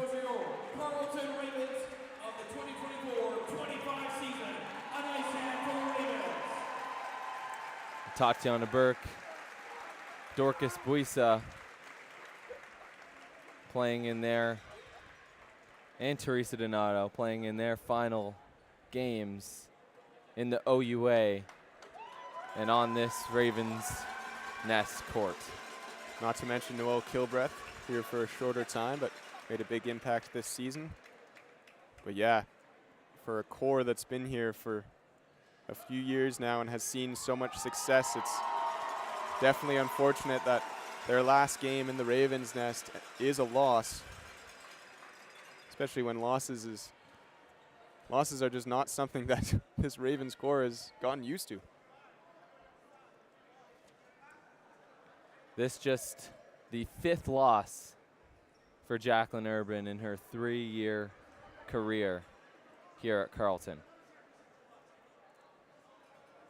It's a ridiculous stat, and it says a lot about the amount of success that the Ravens have had since she joined the roster. But you know, that just makes a loss like this all the more heartbreaking, because this is the standard that the Ravens hold themselves to, and they expected to win this game.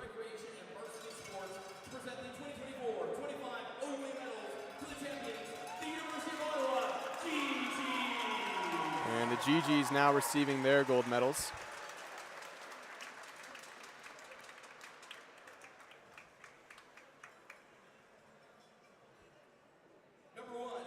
And just up the canal,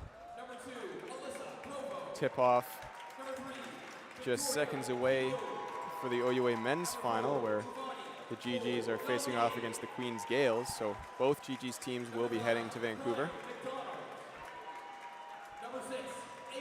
A sweep of the OUA in play now, with tonight's upset here at the Ravens' Nest and the GG's favorites against the Gales.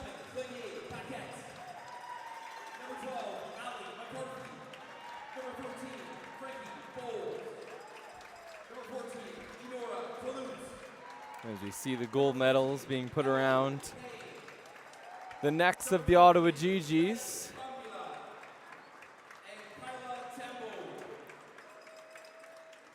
And for the Ravens, you know, this ruins a great narrative and what would have been a storybook season, going undefeated, three-peating as Critelli Cup champions, but like we said, a national championship three-peat still in play, and you got to think today's loss just makes them all the more hungry to show up and get the job done in Vancouver. But the GGs also a confidence boost for them. I'm sure they believed all season that they could beat this Carleton Ravens team. They had that belief, you know, thrown into doubt maybe a little bit in December when they came and it wasn't all that close when they faced the Ravens here in the Ravens' Nest. But then Capital Hoops played the Ravens very tough, had the lead for the longest time, saw it slip away in the fourth quarter, and for a moment it looked like that was going to happen again tonight. The Ravens clawed their way back, had all the momentum about halfway through the final frame in this one, but the GGs locked in on defense, got the job done, and now they're Critelli Cup champions, and they've got to have all the confidence they need to have a good showing and challenge for a national championship next weekend. And the GGs have finished accepting their gold medals. And it is time for them to go head to center court here and accept the Critelli Cup. Before they do that, they're having a moment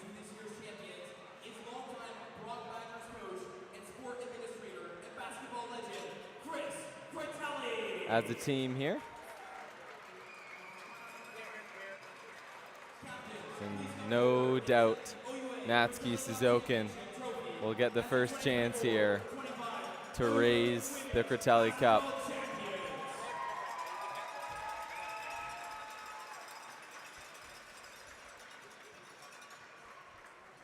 So captains Emily Payne and Natsuki Suzokin.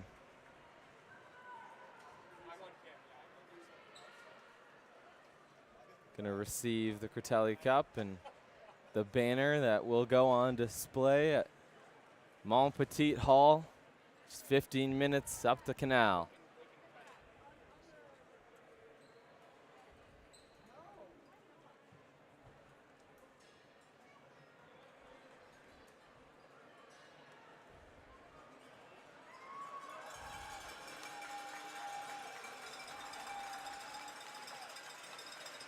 This is the third Critelli Cup for the Ottawa GGs. As you mentioned, Tristan, their first since 2012 and their first under head coach Roseanne Joly.